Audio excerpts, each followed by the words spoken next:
168 TV եթերում ռիվյուն է բարև ձեզ։ Այսօր մեր տաղավարում հյուրընկալել ենք քաղտեխնոլոգ Արմեն Բադալյանին։ Բարև ձեզ, պարոն Բադալյան։ Շնորհակալ եմ հրավերն ընդունելու համար։ Պարոն Բադալյան, արտակարգ դրության ավարտի մասին է խոսվում, ըստ էության մայիսի 14-ին այն պետք է ավարտվի, բայց կարծիքներ կան, որ կարող է երկարաձգվել, որպեսզի հանրաքվեն չկայանա։ Եթե արտակարգ դրությունը ավարտվի, քաղաքական կյանքը ինչ տեսք կունենա։ Նախ քննարկենք այն հարցը, որ մայիսի 14-ին կավարտվի արտակարգ դրությունը, որտեղ կա այլ տարբերակ, որ չավարտվի, դրան կանդրադառնանք ուրիշ։ Հիմա գաղտնիք չէ, որ այս վարակը, այս վիրուսը բավականին երկար ժամանակ քաղաքական դաշտը բերել էր, կանգնեցրել էր քաղաքական գործընթացները եւ այդ կորոնավիրուսը թույլ չէր տալիս որևէ ակտիվ քաղաքական գործընթացներ եւ նրա միջոցառումներ լինեն համագումարներ, կուսակցական ինչ-որ այլ միջոցառումներ, դա թույլ չէր տալիս անել ինչպես երկրի ներսում, այնպես էլ երկրի ներսում եւ հույս ունենանք, որ չնայած վերջին օրերին բավականին շատացած դեպքեր, այնուամենայնիվ եթե մայիսի 14-ին ընդունենք ավարտվեց, ահա ինչ տեսք ունենա կամ քաղաքական դաշտը ինչպիսի կոնֆիգուրացիա կունենա։ Գաղտնիք չէ, որ 2015 թվականին դեկտեմբերին սահմանադրական բարեփոխումից հետո Հայաստանը խորհրդարանական կառավարման համակարգի է վերածվել, որը 2018 թվականի ապրիլից արդեն գործում է այդ համակարգը։ Եվ թվում էր, որ հատկապես երբ որ ընդունենք ապրիլ-մայիսյան իրադարձությունից հետո 2018 թվականին դա բավականին լավ լայն ասպարեզ կբացվեր կուսակցությունների համար եւ կուսակցությունները կարողանային ակտիվ գործունեություն իրականացնել։ Ակտիվ բավականին մասնագիտական գործունեություն, գաղափարաքաղաքական գործունեություն եւ բավականին մեծ համակիրներ կունենան եւ ակտիվությունը տեսանելի կլներ բոլորի համար։ Բայց ինչ ունենք այս պահի դրությամբ, եթե մայիսի 14-ին բացվեց։ Խորհրդարանում 3 ուժերն են. Իմ քայլ դաշինքը, Բարգավաճ Հայաստանը, Լուսավոր Հայաստանը։ Իմ քայլ դաշինքը բաղկացած երկու կուսակցությունից, հասկանալի է, երկրորդը մեկը քաղպայմանագիրն է հիմնական ուժը, մյուսը Առաքելություն կուսակցությունը, որը արտադրություն նախարարությունում գրանցված այն տասնյակ կուսակցություններից է, որտեղ իրականում ոչ մի որպես այդպեսին կշիռ չներկայացնող ուժերից է, ընդամենը պետք է նրանց միավորումը, որպեսզի դաշինքը կոչվի Իմ քայլի։ Իմ քայլ դաշինքը եւ քաղպայմանագիրը, որի կուսակցության ղեկավարը ուրիշն է, բայց փաստացի վարչապետն է հանդիսանում կուսակցության ղեկավարը, դա ընդգծված լիդերային կառույց է եւ ամբողջովին նրա գործունեությունը կախված է վարչապետի գործունեությունից։ Այն վարքյանին, երբ որ վարչապետը ընդունեք Նիկոլ Փաշինյանը այլևս չի լինի վարչապետ, այդ հաջորդ վարքյանից այդ դաշինքը որպես այդպեսին կփլուզվի, որովհետեւ այդ դաշինքը բաղկացած է բազմաթիվ խմբերից, որոնք շատ հաճախ նաեւ իրար հետ են գտնվում զուտ դրա համար, որովհետև գտնվում են նույն խմբակցության մեջ։ Դրանք տարբեր շահեր ունեն, կան սորոսականներ առավել հայտնի այդ անունով, կան վարչապետի նվիրված մարդկանց խումբ եւ կան նրանք էլ շատ չեն իդեպ, որոնք որ վարչապետին խիստ նվիրված են, մի 10 հոգի մաքսիմում 10-15, մնացածը ճահիճներ, որոնք որ պատահականորեն այդ պահին վարչապետի աչքի առաջ են եղել եւ մտել են խորհրդարան եւ նրանց միավորողը, այդ խմբակցությանը միավորող սոսինձը վարչապետի վարկանիշն է։ Եվ վերջերս դուք նկատած կլինեք, որ բավականին ակտիվ խոսակցություններ կան այդ խմբակցությունում, հա, մանդատներ վայր դնելու մասին եւ այլն ակտիվացել են։ Ինչ է սա նշանակում։ Սա նշանակում է, որ ինչքան վարչապետի վարկանիշը ավելի ցածրանում է, այնքան այն սոսինձը, որ միավորում էր խմբակցության падգամավորներին, թուլանում է։ Եվ ինչքան էլ ավելի թուլանա, այդ սոսինձը ավելի թուլանալու է։ Իսկ եթե վարչապետը մի պահ պատկերացնենք Նիկոլ Փաշինյանն այլևս վարչապետ չլինի, այլևս նրանց միավորող սոսինձ չի լինելու, որտեղ նրանք ապագաղափարական մարդկանց խմբավորումներ են, որոնք տարբեր նպատակներ ունեն եւ վարչապետը հիշում եք ինքն էր ասել, մեզ ոչ մի պետք չի, մեզ գաղափարախոսություն պետք չի եւ բնականաբար մարդկանց այդ խումբը լուծարվելու է եւ վերանալու է քաղաքական դաշտից։ Միգուցե քաղաքապայմանագիրը գրանցված կմնա արտադրության նախարարությունում, ինչպես տասնյակալ կուսակցություններ, որոնք իշարտ այս վերջին 30 տարվա ընթացքում գրանցվել են, բայց հետո որպես ուժ մահացել են, բայց ինքն իրենց ոչինչ չի ներկայացնել։ Այսինքն Իմ քայլ դաշինքը կախված է վարչապետի գործունեությունից։ Կա վարչապետ, կա Իմ քայլ դաշինք, չկա վարչապետ, չկա Իմ քայլ դաշինք։ Երկրորդ ուժը Բարգավաճ Հայաստանն էր, որը գաղտնիք չէ, որ հիմնականում ճիշտ է մարդկային ռեսուրս ունի, խնդիր չկա, ֆինանսական ռեսուրս ունի, մեդիա ռեսուրս ունի, բայց այնուամենայնիվ այդ կուսակցությունը իհարկե որոշակիորեն, նա նույնպես ընդգծված լիդերային կուսակցություն է եւ համախմբված է Գայիկ Ծառուկյանի շուրջ, իհարկե մի պահ նա հեռացավ կուսակցությունից եւ ցույց տվեց, որ կուսակցության համար բավականին բարդացավ իրավիճակը եւ կուսակցության փրկողակ դարձավ, նորից Ծառուկյանին վերադարձավ։ Բայց իհարկե այդ կուսակցությունը որոշակիորեն ձախության ինչ որ երանգներ ունի, իր բարեգործությամբ, հա, օգնություն գյուղերի բնակիչներին, տարբեր տեսակի պարտքեր բավականին մեծ։ Հա, այս մայիսվա ընթացքում բավականին ակտիվ ուրեմն օգնություն ցույց տվեց, եւ եթե չիմանայինք, որ ընտրություն չկա, կմտածենք, որ նախընտրական կամպանիա է սկսվել, կամ միգուցե ԲՀԿ նախընտրական կամպանիա է սկսում պատրաստում, չգիտենք, բայց այնուամենայնիվ դա մի քիչ ձախության երանգ կա, բայց դա ընդունենք 5%, բայց 95%-ը դա մարդկանց խումբ է, որը սպասարկում է կուսակցության ղեկավարի շահերը եւ բնականաբար իհարկե իրանք ներկայացնում են, որ այն ժողովրդի շահերն են ներկայացնում, ինչպես բոլոր կուսակցությունները Հայաստան գրանցված, բայց իրականում դա ընդհանրապես մեկ մարդու ֆինանսակահաղական եւ իրենց շահերը սպասարկող մարդկանց խումբ է, ոչ ավելին։ Կդառնա հետագայում կուսակցություն թե չէ, գաղափարակահաղական երանգ ստանա, դժվար է ասել, կարծում կային դեռ Ծառուկյանը կա, նա կմնա որպես լիդերային կուսակցություն, ինչը իհարկե չի խանգարում որոշակի ուժեղացնելու գաղափարակահաղական հոսանքը։ Երրորդ ուժը դա Լուսավոր Հայաստանն է, Լուսավոր Հայաստանը, երբ որ ինքը ձևավորվեց եւ հատկապես նախընտրական կամպանիայի ժամանակ 2018 թվականին աշնանը, նա Հայաստանում չափավոր արևմտամետների կողմից ընկալվում էր որպես արևմտամետ ուղղվածություն ունեցող մի քաղաքական ուժ եւ հանձին նրա տեսնում էին այն ուժին, որը կամուրջի դեր կկատարի Հայաստան, Արևմուտք, Եվրոմիություն այդ երկու բևեռների միջև, նույն բևեռ չէ, երկու այս տարածքների միջև կամուրջի դեր կկատարի եւ արևմտյան արժեքանամակարգը կփորձի ներդնել Հայաստանում, բայց մենք տեսանք, որ դա այդպես չեղավ, բնականաբար չծառայեց ինքը որպես արևմտամետ քաղաքական ուժ, երբ որ ասում ենք արևմտամետ չի նշանակում, որ դա հակահայկական է։ Ուղղակի իրանք այդպես են Հայաստանի ապագան տեսնում են արևմտյան արժեքներ, արևմտյան ընտանիքում ինտեգրվելու մեջ։ Դա վատ բան չէ, դեպ ասենք։ Չեմ ասում շատ լավ է, չեմ ասում վատ է, դա փաստ է ընդամենը։ Բայց մենք տեսանք, որ այդ կուսակցությունը ընդամենը վերածվեց Մանուկյանի շուրջ համախմբված մարդկանց, որոնք քննադատում են կառավարությանը։ Եվ եթե այսպես շարունակվի, արտահայտ խորհրդանական ընտրությունների դեպքում եթե ընդունենք տեղ ունենա եւ այլ վերադասավորներ լինեն այլ ուժերի հետ գան, խիստ կասկածում եմ, որ նրանք կարող են խորհրդարան։ Բայց ընդդիմություն են, իրենց գործառույթը դա չէ։ Դրանք ընդդիմություն են։ Հայաստանում քաղաքական ուժերը ըստ կառավարության ձևավորման գործընթացի լինում են երկու տեսակի։ Կամ իշխանություն են, ինչպես իմ քալը, որովհետեւ նա մասնակցում է գործադիր իշխանության ձևավորմանը, եթե չէ ձևավորմանը չես մասնակցում այդ, ուրեմն ընդդիմություն է, ուրիշ բան է։ Իրենց բնական գործառույթը չէ քննադատել իշխանության, հո չեն գովերքելու։ Չէ, մտածելով որ գիտեք կարող են ռազմական ճիշտ է, որպես ազգային ժողով նրանք պետք է քննադատեն, բայց միայն քննադատելը չի կուսակցության գործունեությունը, դա գործառույթն է ազգային ժողովում։ Կուսակցությունը շատ ավելի մեծ նպատակ ունի, կուսակցությունը պետք է դիրքորոշում ցույց տալ եւ ուղղություն ցույց տալ, թե ինչպես է տեսնում Հայաստանի զարգացման վեկտորը, ինչպեսին պետք է լինի։ Բերում են օրենսդրական նախաձեռնություններ, որոնք մերժվում են իշխանության։ Խնդիրը միայն պարլամենտում գործունեությունը չի։ Խնդիրը կուսակցության պարլամենտական գործունեությունը, կուսակցական, հա, պարլամենտում հայտնված կուսակցության գործունեության, հավատացեք, մեծ գործառույթի փոքր մասն է։ Շատ ավելի լուրջ ուրեմն գործառույթ կա, որ խորհրդանից դուրս պետք է իրականացվի ցույց տալու համար իր ընտրազանգվածին, իր ուղղվածությունը եւ իր արժեքային համակարգը, որն է Լուսավոր Հայաստանի արժեքային համակարգը, չկա այդ արժեքային համակարգը, բացի իշխանությունեն քննադատելուց, իշխանությունեն բոլորն են քննադատում, որոնց խնդիր չկա։ Եթե ասեցիք Բարգավաճը գոնե սպասարկում է ինչ որ, հա,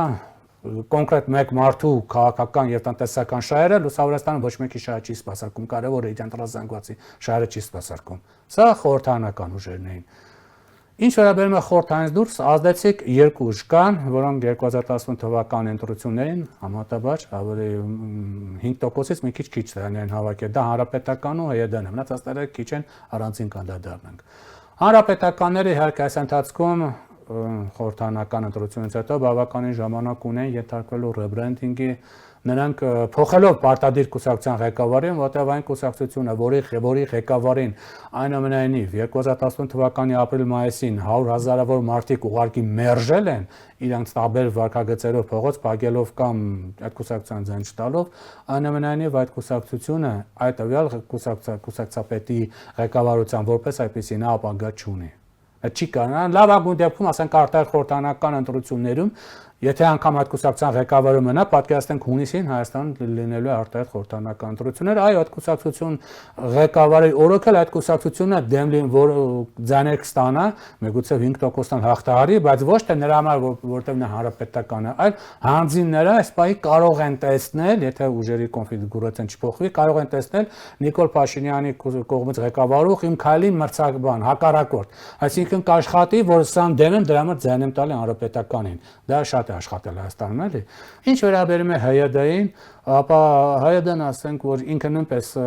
փոխեց իհարկե ղեկավարին, գմղեկավարին փոխեց, նա իրանց մոտ բավականին հաճախ դա տեղի ունենում, բայց ինչպես տեսնում եք, նա չի կարողանում գտնել դեռևս իր ընտրազանգվածին, չի կարողանում իր դիրքը գտնել, ինչու որտեղ նա 20 տարի շարունակ 98 թվականից մինչև 2018 թվականը եղել է հանրապետականի կցորդը եւ ինքը այդպես էլ անցալվում է որպես կցորդ դեռևս։ Իհարկե հետագայում հիմա նա հանրապետականի կցորդ չհասկանալի պատճառելով, բայց դաթայելով կցորդ լինել, նա չդարձավ ինչ որ մի նաեւ գրավիչ, ինչ որ ուժ, որի հետևից կգնային։ Սա իրենց թույլ կողմն է եւ որպես այդպեսին իհարկե ունեն լրատվամիջոց, ունեն ինչ որ չափով մարդկային ռեսուրս բավականին քիչ, բայց ինչ որ չափով կարողանում են հասարակական կարծիք ձևավորել շատ քիչ իհարկե, բայց որպես այդպեսին վտանգ չեն սպառում գործող ուրեմն քաղաքական ուժին։ Մնացած են ուժերը, որոնք որ հատկապես 2018 թվականից հետո են ստեղծվել, ազգային օրակարգ, մեկ կուսակցություն, մեկ Հայաստան, ինչ որ եւ այլն, դրանք հիմնականում մարդ կուսակցություններ են, կամ շատ քիչ մի քանի հոգանոց մարդկանց խմբակային, այսպես ասած, ակումբային, ալչոտ ակումբներ են հիշեցնում կան կուսակցություններ, որոնք նույնպես չնայած ասենք կուսակցություն կա կամ քաղաքացու որոշում եւ այլն, այսինքն բոլորը, որոնք որ ձևավորվել են դրանից հետո Դրանք իրանցից որպես այդպեսին դեռևս որևէ լուրջ ուժ չեն ներկայացնում, ելի մարդկային այդպես մարդ կուսակցություն կամ ակումբ են ավելի շուտ հիշեցնում, մամուլի ակումբները կամ ինչ որ մարդկանց համախոհների ինչ որ մի փոքրիկ խումբ, որոնք ինչ որ չափով հասարակական կարծիք ձևավորում են, բայց ընդհանուր որպես այդպեսի ռեսուրսներ չունեն։ Եվ ամենակարևորը, իհարկե սա կուսակցությունների մասն է, բայց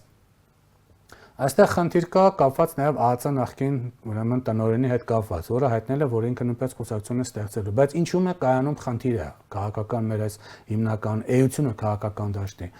Չնայած արդեն նշեցինք, որ 2015 թվականին, հա, խորհրդանական այդ կառավարման համակարգային կանցը ինչ 2018 թվականին մասից արդեն լիարժեք գործում է,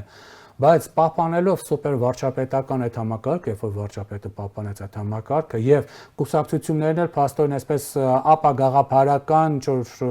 չկայացվածությունը հանգեցրել է Հայաստանի քաղաքական դաշտում նրան, որ մեր քաղաքական դաշտը ըստ էության վերածվել է նախագահական կամ կիսանախագահական, ուրեմն քաղաքական դաշտի, այսինքն պայքարը գնում է անհատների միջև ոչ թե քաղաքական ուժերը, որոնք ցույց տվեցին, որոնք ավելի շուտ ապագաղափարական ինչ-որ մարդկանց խմբեր են։ Եվ եթե դա չկա, այս դաշտը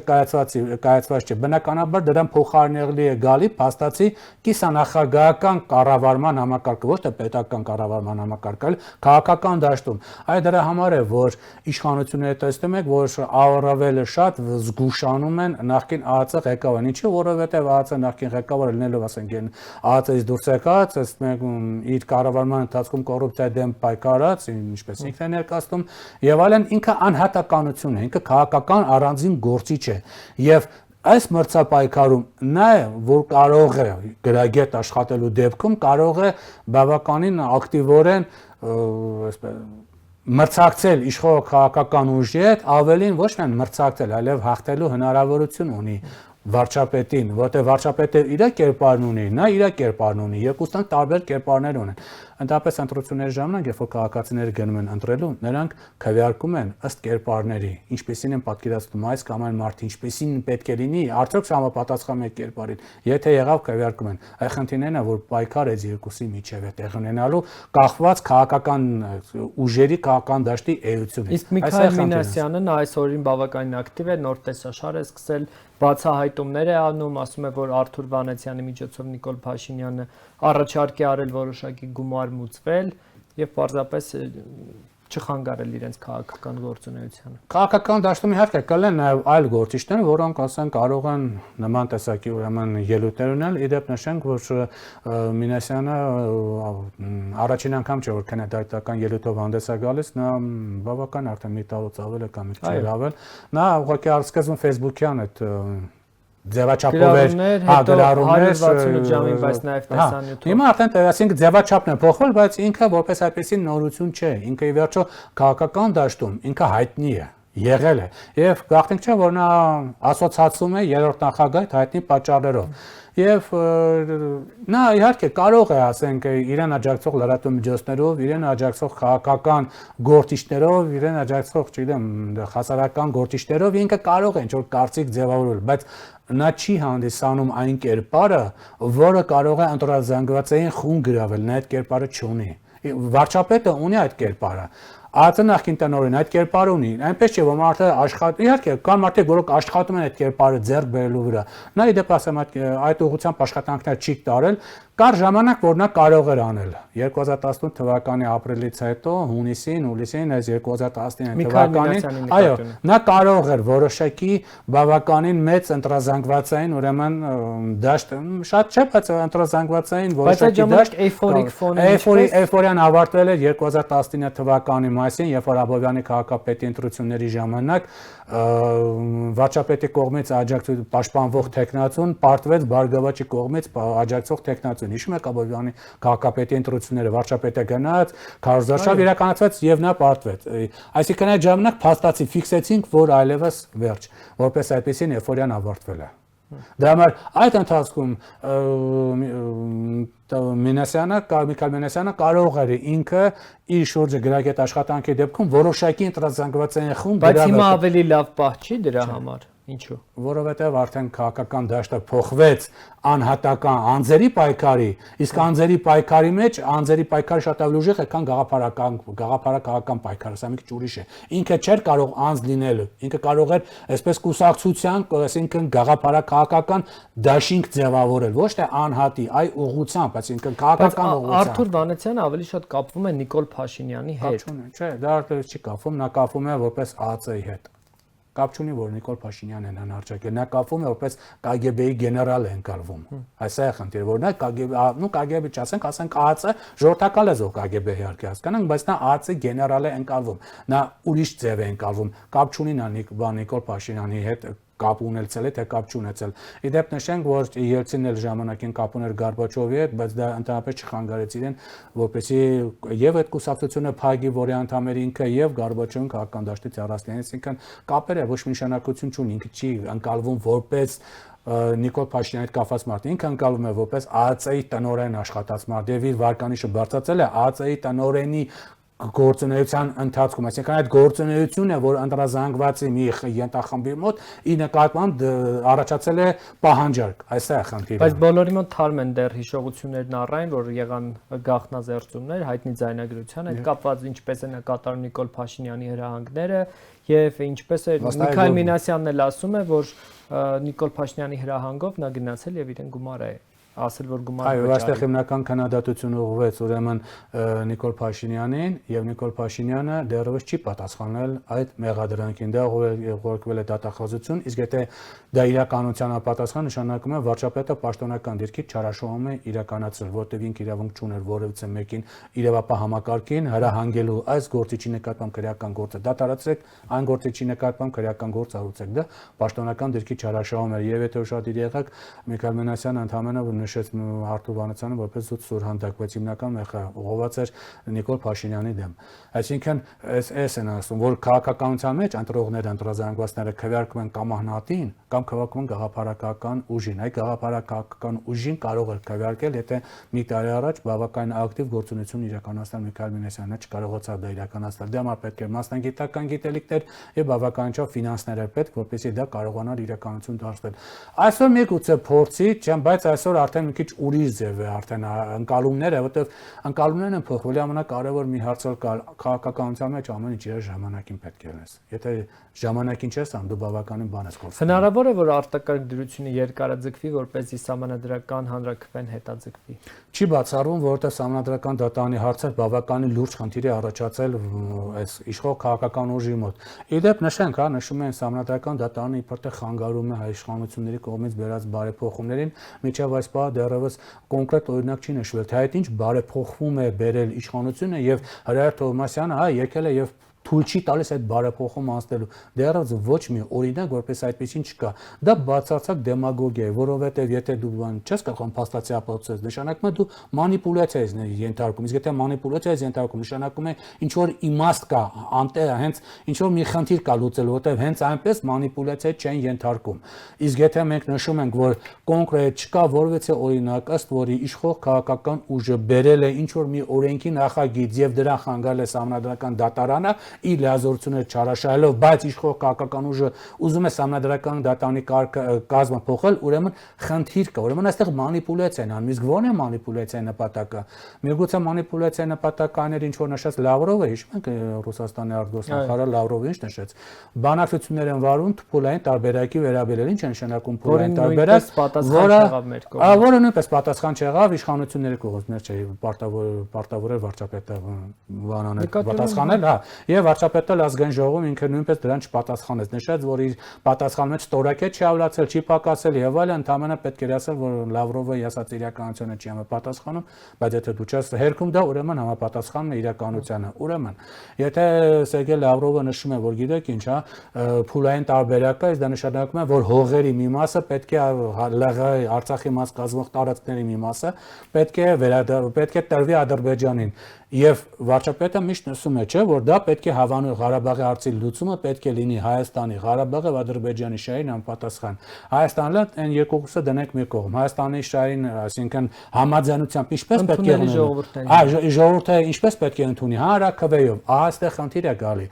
Արդյոք վարչապետը մտածում է կամ վստահ է, որ Սահմանադրական դատարանի ազգազմը թույլ չի տա իրեն այն հարցը որոշակի հարցեր դնել հանրաքվե, ընդունեք, համաձայն եք, որ Արցախի տարածքների մի մասը վերադարձվի ուրեմն Ադրբեջանին։ Միգուցե Լավրովը դրա մասին ասեց, որ այդ հարցը քննարկվում։ Այն միգուցե դա է պատճառը, որ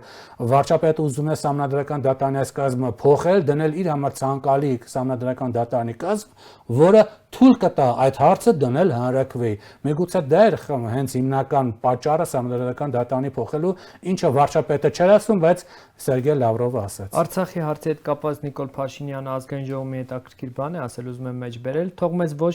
ոչ մեկը չասի այդ ինչ եք բանակցում, ինչ որ պետք է, այն էլ բանակցում ենք, որից հետո ազգային ժողովին ու ժողովրդին կներկայացվի այդ բանակցվող տարբերակը։ Սա որքանով է տեղավորվում վարչապետի հետ ասած թափանցիկ աշխատելավոճի մեջ։ Ընդհանրապես չի տեղավորվում, որտեղ վարչապետը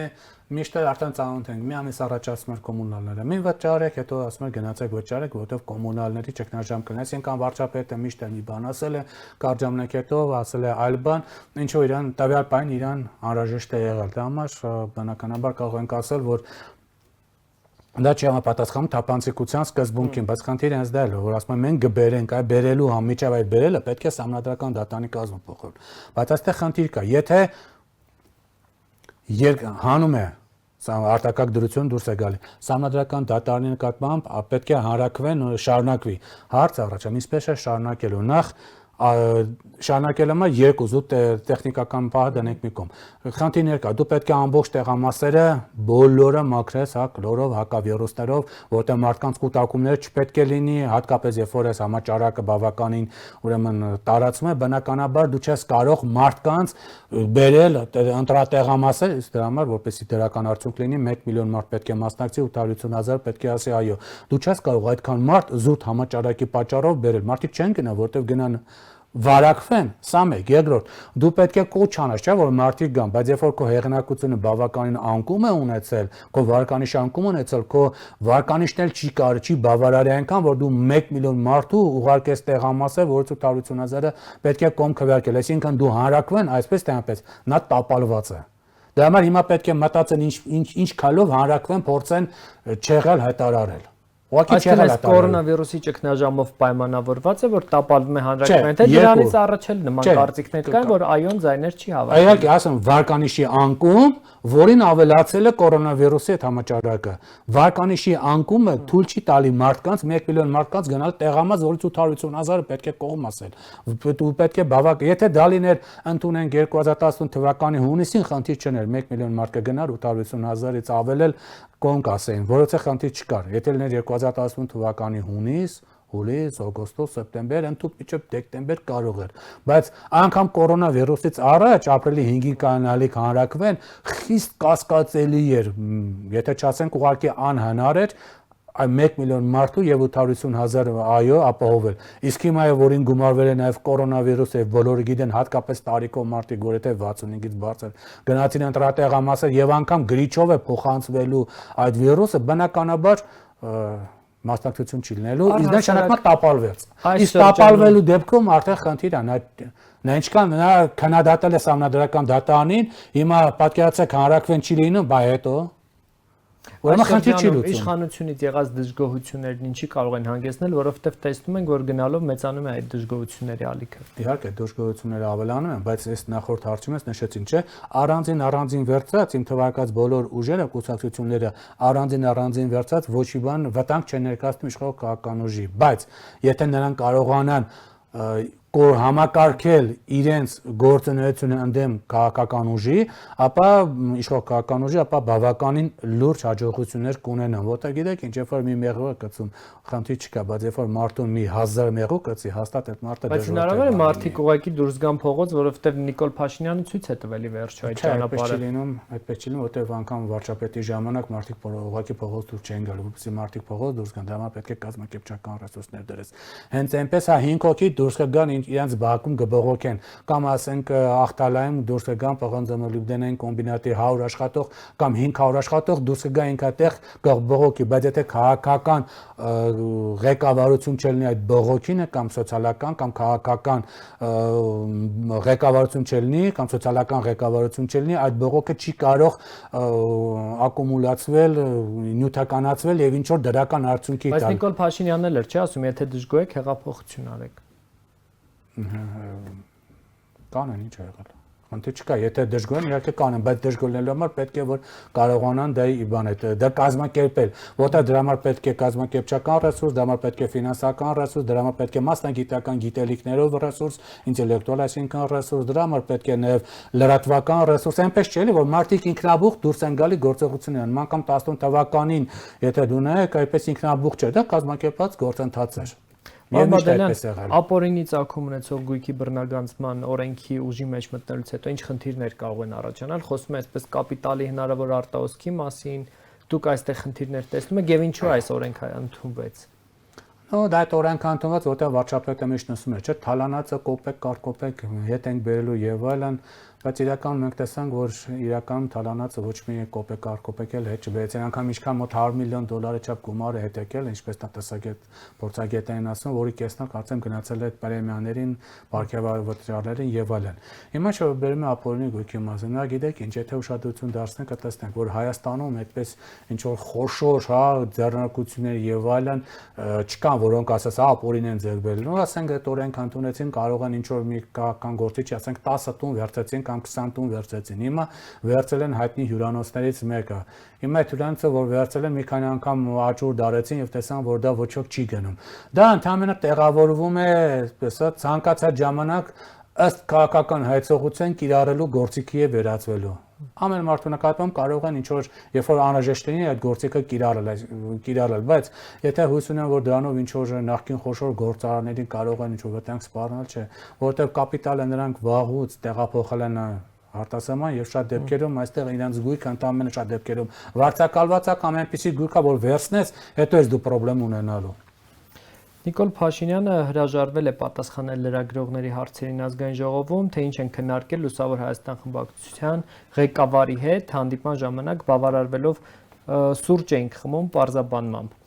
Այնուհետև նա լրագրողների համառ հարցերին պատասխան անվտանգության աշխատակիցներին հանձնարարեց լրագրողներին հեռացնել տարածքից, ասելով մեջբերում եմ մի հատ ազատեք։ Նկատենք, որ մինչ նա երկու անգամ լրագրողներից ներողություն է խնդրել, ասելով, որ այլ հարցերի չի պատասխանում, բայց արդյոք դա թույլ է տալիս նման վերաբերմունք լրագրողների նկատմամբ, որոնք ցանկանում են պարզապես մանրամասներ իմանալ այդ հանդիպումից։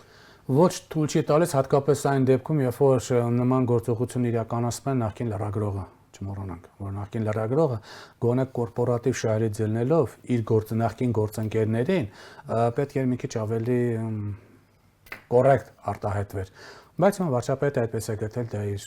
խնդիրն է։ Ինչ վերաբերում է Լուսավոր Հայաստանի հետ ղեկավարի հետ սուրճ խմելուն, գիտեք ինչ, վարչապետը կարող ասել սուրճ խմում ենք, որոցը խնդիր չկա, իր գործն է, ում հետ սուրճ խմի կամ ինչպես կպատասխանի, դա իր իրավունքն է։ Նպատակարմա չի գտել, բացահայտել իրավունքն է, բայց ինչ վերաբերում է Լուսավոր Հայաստան, այն պարտավոր է ներկայացնել, թե ինչ հարցեր են քննարկել վարչապետի հետ, որովհետև կստացվի, որ նա ուղղակի գործարքի մեջ է մտել վարչապետի հետ, ինչ անձնական ինչ որ խնդիրներ լուծելու համար։ Եթե չի ցանկանում, որ այդ խոսակցությունները տարածվեն, առանց այդ Լուսավոր Հայաստանը արդեն նշեցի ինքը որպես այդպեսին քաղաքական ուժ, որպես այդպեսին դադարել է շատ վաղուց լինելուց եւ ինքը ընդհանրապես մարդկանց խումբ է, որ ազգային ժողովում քննադատում է վարչապետին, կառավարությանը վարչապետին, նաեւ օրենքի նախագծերը բերում, ի դեպ նաեւ Երևանի ավականում միակ բավականին ուրեմն աշխատող ավականու անդամ ունի, բայց այլ որպես այդպեսին ինքը, ասենք, մարդկանց խումբ է եւ եթե ինքը չէ մանրամասնի թե այդ ինչ բովանդակային սուրճ են խմում վարչապետը, դա Լուսավոր Հայաստանի չեղած վարկանիշ ավելի էջացնելու։ Նիկոլ Փաշինյանը վերջին շրջանում կարծես թե լայվ չի մտնում, ինչ որ փոխել է իր մեթոդները, թե ինչ խնդիր կա։ Թե չգիտեմ ինչպես հակադարձի իր մասին հնչող քննադատություն։ Չէ, վարչապետը ինչպես նկատել եք, ինքը բացասական թեմաներով չի մտնում այդ եթեր, այսինքն այլ որ Լավրովը մի հայտարարություն անում, որ նա եթեր չի մտնում։ Երբ որ Միքայել Մինասյանը նման մի հայտարարություն անում, նա նույնպես եթեր չի մտնում, որտեղ եթե նա մերժի, որտեղ ոչ ոք չգիտի, եթե նա մերժեց, իսկ միգուցե դրա տեսած ձայնագրությունները կան, թե ինչպես է, հա, խոսակցությունը տեղի ունեցել Միքայել Մինասյանի հետ, միգուցե կա տեսած ձայնագրություն ինչպես է վարչապետը հանձնարարում ԱԾՆ-ին տնօրենին գնալ եւ այդպիսի ուրեմն գործողություն իրականացնել, միգուցե դրանց տեսած ձայնագրությունները կան կամ ինչպես նկատեցիք վարչապետը գավառի դեպքերի հետ կապված նույնպես չմտավ։ Ինչ համար է սա կատարվում։ Ընդհանրապես ցանկացած քաղաքական գործիչ ինքը միշտ ուզում է լավ լուրով եթեր մտնել, որովհետև այսպեսի մի տեխնոլոգիա կա, երբ որ դու վատ լուրով ես մտնում, դու քաղաքական գործի հետ վատ լուրը ոնց որ տարածվում է տվյալ քաղաքական գործիչի վրա, էլի կպնում է քաղաքական գործիչին։ Եվ հետո մարդիկ սկսելու են քեզից պատասխաններ պահանջել այդ վատ լուրի համար, թե ինչու դա եղավ, թե ինչու գավառում դա եղավ, արդյոք ճիշտ է ասում, ասենք Միքայել Մինասյանը, արդյոք Լավրովը ճիշտ է ասում, սկսել են քեզ պատասխանել տալ։ Դա համար դու կամ եթե չես մտնում այդ հարցով, կամ էլ ասենք փորձում ես դա քո կողմնակիցների միջոցով, դա ասենք ծաղրել, անլրջացնել այս գործընթացը։ Դա բավական տարածված տեխնոլոգիա է, իհարկե դա չի վերաբերվում լրագրողներին, որոնք ասենք լրատվական գործունեություն իրականացնում, նրանք իրենց մասնագիտական գործունեություն ձելնելով կարող են վատ լուր հաղորդել։ Այդ դեպքում վատ լուրը լրագրողին չի կապչում։ Դա կապչում է միայն քաղաքական գործիչներին։ Անկամ ճիշտ է անում, որ այդ վատ լուրերի Չէ, ես ասեմ ինչի է ինքը այդպես անում։ Հիմա ճիշտ է անում, թե ճիշտ չի անում, տրամաբանական է, որ պետք էր որ պատասխանի